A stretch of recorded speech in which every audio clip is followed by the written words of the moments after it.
Hello guys, good morning. আজকে হলো রথযাত্রা। তো সকাল সকাল ঘুম থেকে উঠলাম, উঠে এখন আমাদের তো একটাই কাজ, দোকানে যাওয়া। তো চলো। তো এই মুহূর্তে বাড়ি থেকে বেরিয়ে যাচ্ছি। তো রাস্তায় দেখতে পাচ্ছ বেশ কিছুদিন বলতে গেলে চলে, বেশ কিছুদিন ধরে জল হচ্ছিল।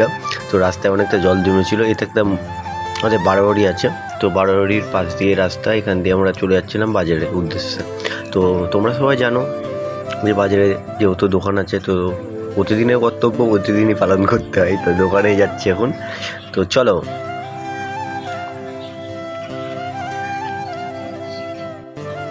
এটা খুব জাগ্রত একটা মন্দির বাবা ভোলানাথের। তো চলো। গ্রামের সৌন্দর্য তো তোমরা জানোই কেমন, কিছু বলার নেই, কোনো তুলনা হয় না। তো আমরা বাজারের সামনে চলে এসেছি। তো দেখতে পাচ্ছ এখানে পাট জাগ দিচ্ছে আর কি, পাট যেগুলো জলে দেয় তো রাখা রয়েছে। তো বাজারে ঢুকছি, এগুলো এটা মাছের বাজার। তো মাছের বাজার অতিক্রম করে আমরা এখন যাচ্ছি। তো দোকানে চলে এসেছি। এটা হলো আমার সকালের সাথী বারণ। চলো ঝাড় দিয়ে নিই। তো চলো ঝাড়টা দিয়ে নিই।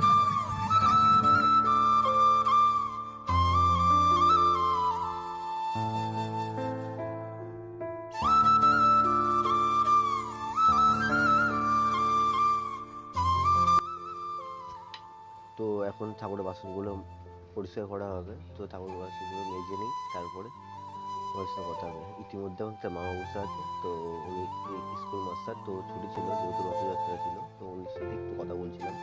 ওনার মোবাইলে একটু প্রবলেম ছিল, তাই আমাকে বলছিল একটু সলভ করে দেওয়ার জন্য। তো ওই কারণে একটু কথাবার্তা বলছিলাম। তারপরে ধূপ নিয়ে ধূপ দেওয়া শুরু করলাম। ঠাকুরকে প্রসাদ দেওয়া হয়ে গেছে। তো সম্পূর্ণ ভিডিওতে করা সম্ভব হয় না সবসময়, তো দেখতেই পাচ্ছ। চলো।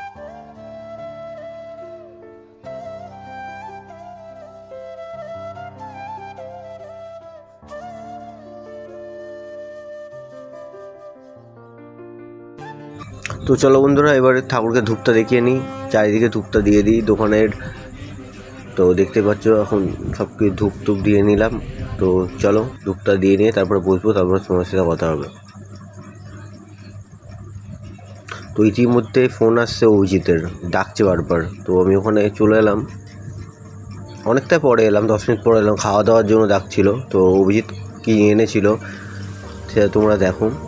এনেছে হলো সন্দেশ, ঠিক আছে, সন্দেশ এনেছে আর দই এনেছে। তো এই নিয়ে খুব বন্ধুদের মধ্যে একটু মারামারি হচ্ছিল। তো দেখতে পাচ্ছ আমি খেয়ে নিলাম সন্দেশ থেকে।